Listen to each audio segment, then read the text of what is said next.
Hello friends, welcome back to my channel Twin Flame Enlightenment 1111। तो आज की video बहुत ख़ास है।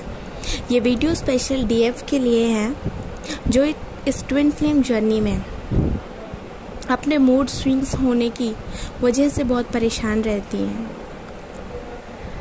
आज ये वीडियो स्पेशली उन्हीं डीएफ्स के लिए है जो ये जानना चाहती हैं कि जब पीरियड्स के टाइम पे वो मेडिटेशन और चक्रा नहीं करती हैं तो उनके जो मूड स्विंग्स होते हैं उसका क्या सॉल्यूशन है, और क्या हमें पीरियड्स में मेडिटेशन या चक्रा या ईश्वर का नाम नहीं लेना चाहिए या लेना चाहिए। तो मैं आपको इन सब का आंसर्स देना चाहती हूँ ताकि आपको एक क्लैरिटी मिले और क्लैरिटी के साथ आप अपने इनर वर्क को चालू रखें। ठीक है, तो गाइस फर्स्ट ऑफ ऑल मैं आपको बताना चाहूँगी कि हम सब एक सोल है, परमेश्वर के द्वारा निर्मित की हुई है। ठीक है, और परमेश्वर के नियम द्वारा जो स्त्रियां हैं उनमें इस तरीके की जो गतिविधियां हैं वो होनी सामान्यतः नॉर्मल है। तो आप किसी चीज़ को जो कि प्रकृति द्वारा दी गई है, प्राकृतिक है, आप उसको अपवित्र किस तरीके से ले सकते हो? आप मुझे एक बात बताइए, है ना। तो जो चीज़ प्रकृति से है, जो चीज़ भगवान से है, जो चीज़ ऑटोमेटिकली ही ऊपर से है, वो चीज़ कभी अपवित्र नहीं होती। डीएफएस सबसे बड़ी बात ये हमारी खुद की मेंटलिटी होती है कि अगर हम पीरियड्स में हैं तो हमारा मूड स्विंग्स होगा ही होगा। हम ना तो मेडिटेशन कर रहे हैं, ना चक्रा कर रहे हैं, ना पूजा पाठ कर रहे हैं, तो मतलब पक्का जो डीमंस हैं वो हम पर अटैक करेंगे ही करेंगे।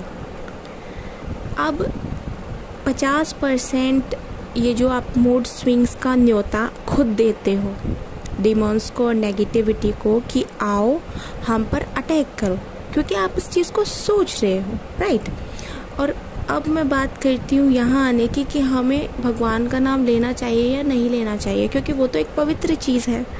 तो मैं आपसे पूछना चाहूँगी कि ये जो पीरियड्स है क्या ये पवित्र चीज़ नहीं है?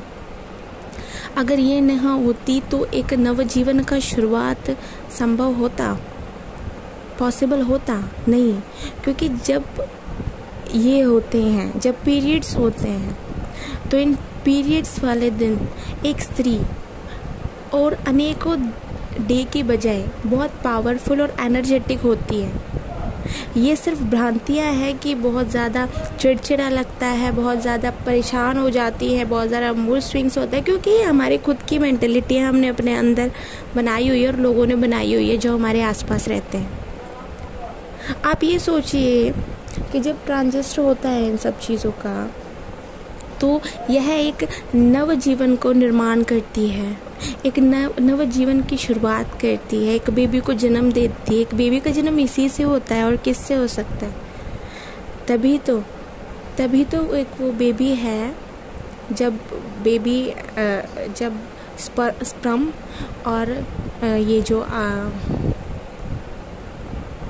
वेजिनिया है वो एक दूसरे के संपर्क में आते हैं, उसका वेजिनिया का एग एक दूसरे के संपर्क में आता है, तब उससे एक शिशु का निर्माण होता है। और जिस समय ये शिशु का निर्माण होना शुरू होता है तो ये एकदम से बंद हो जाते हैं।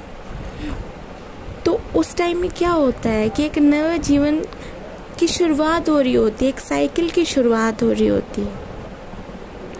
तो किस तरीके से और किस बिहाफ पे, किस बेस पे आप ये बोल सकते हो कि ये चीज़ अपवित्र है और इस चीज़ के टाइम आप कुछ भी नहीं कर सकते हो? क्यों नहीं कर सकते हो? अगर आपका मन नहीं मान रहा है कि आपको नहीं करने, चलो कोई बात नहीं है, आप ना भी करो, लेकिन परमेश्वर का नाम तो हम हर कोई ले सकते हैं ना। आप YouTube पे इतने अच्छे अच्छे भजन, सत्संग, अमृत वाणी होती है, आप उसको सुनिए, आप उसमें खो जाइए, विजुअलाइजेशन कीजिए जैसे आप परमेश्वर की लय से जुड़े हुए हैं, आप परमेश्वर के धार्मिक स्थल पे बैठे हैं, स्थान पे बैठे हैं, तो कोई मूड स्विंग नहीं होगा। आपको अपने डीएम की भी याद नहीं आएगी, और अगर आपको अपने डीएम की याद आएगी ना, तो आप उसे ब्लेसिंग्स ही दे रहे होंगे कि डोंट वरी डीएम जी, आप जहाँ कहीं भी हैं, मैं आपसे बहुत प्यार करता हूँ, या डीएफ मैं आपसे बहुत प्यार करती हूँ और हम ज़रूर मिलेंगे। ये जो फेज़ है हमारे एक्सपीरियंस और हमारे लेसन्स के हैं, हम इनको सीखेंगे और आगे बढ़ेंगे और देन हमारी यूनियन होगी।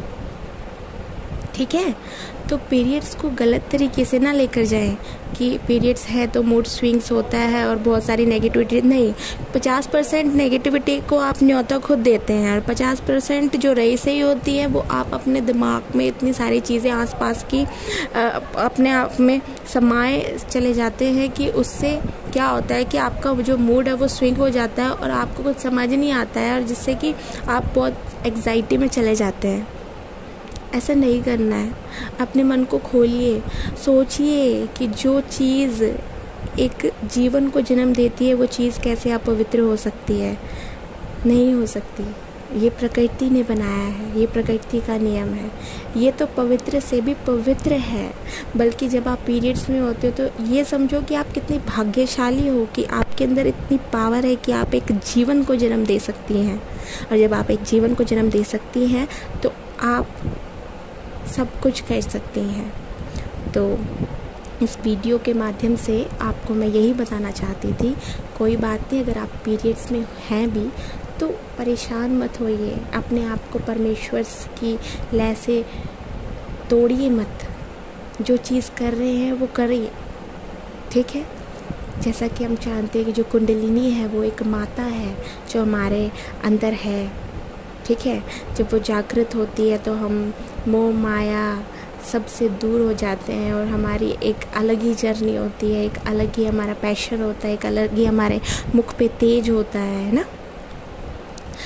तो उस चीज़ को पाने के लिए अपने आप के दिमाग के पट को खोलिए और हर एक चीज़ को सबसे पहले एनालाइजेशन कीजिए कि ये कैसे हो सकता है, या ये ऐसे हो गया तो इसके पीछे का जो राज है, दबा राज है, उसको जानने की कोशिश कीजिए। अगर आपका मन नहीं मान रहा है, अगर आपको नहीं आप नहीं बैठ सकते चक्रा में, मेडिटेशन में, ठीक है, कोई बात नहीं, लेकिन परमेश्वर को अपनी लय से 1 मिनट के लिए भी अलग ना होने दें। डिमंस को आप क्यों चांस दें कि वो आए और हमारे अंदर नेगेटिव ड्रेन कर दे। नो, हम नहीं कर सकते ऐसा।